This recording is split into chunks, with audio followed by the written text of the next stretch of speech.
I'm Renee. And I'm Rose. And we're back for another episode of Make Do Tell at the Kansas City Public Library.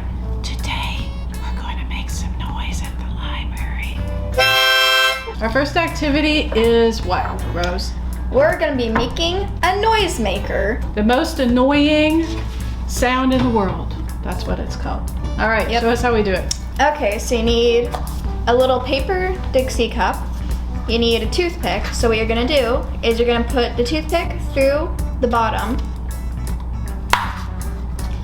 Careful not to hurt yourselves. I recommend doing this with adult supervision here. So you pull it out, and then what you're gonna wanna do is take string and measure it to around 2 feet, which from around where your pinky ends here down to your elbow is about 2 feet. So you can just do It's that. about 1 foot. About 1 foot. So you can just do that twice and it will be around 2 feet. If I can measure stuff. I mean, it's just an honor.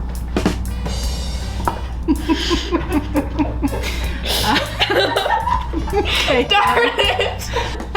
Okay, so yeah, then we're gonna cut this. Okay, so then we're gonna cut it once it reaches about 2 feet and we have that measurement. So what kind of string did you use? We used kite string, because that's the kind that it said to use. So then we take the toothpick that we had before, and we tie one end of the string around the middle of it.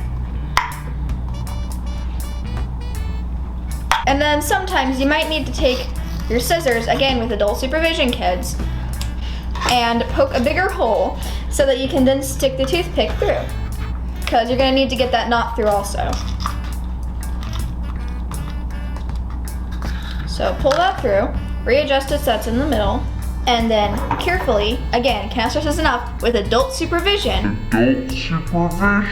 cut off a little bit off of both sides of the toothpick. So then pull that tight, and then take another little, that one has a hole in it, take another little Dixie cup and pour some water in it. Pour some water in it, please. Here you go. Thank you. Dip your fingers in the water, run it down once to make it wet, and it makes this noise. And people on camera are plugging their ears. I made mine with a different cup. Let's see what happens.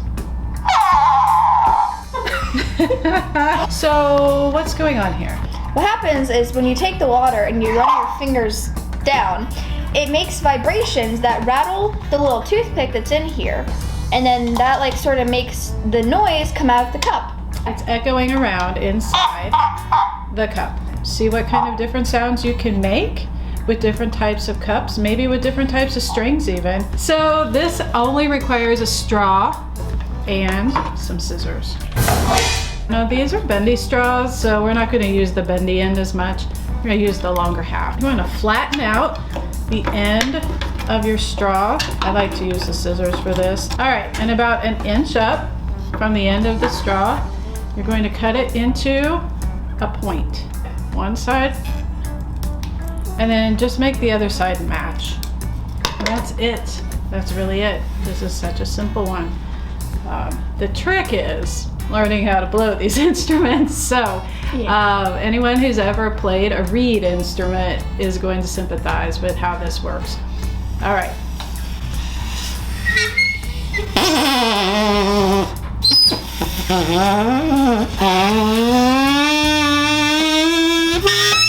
Okay. Longer straws will make a different sound than shorter straws.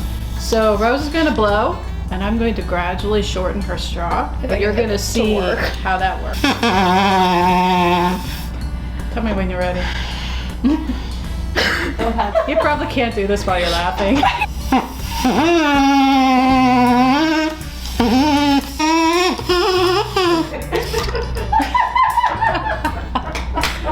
Here, you want to do mine?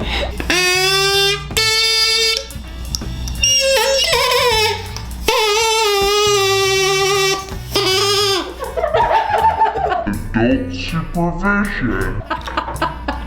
Okay, all right, so the straw oboes. What we noticed was what? What was the difference between the longer straw and the shorter straw when you were clipping it shorter as I was blowing? Depending on the length of the straw, what happens is it creates a different pitch of sound. So for instance, a shorter straw I think creates a higher pitch, and then longer straw will create a lower pitch just because the sound has to travel farther from your mouth down to the end and then out. The library has lots of books about sound, science. Here are some books that we have on display right now, but we'll also leave more links down in the comments below.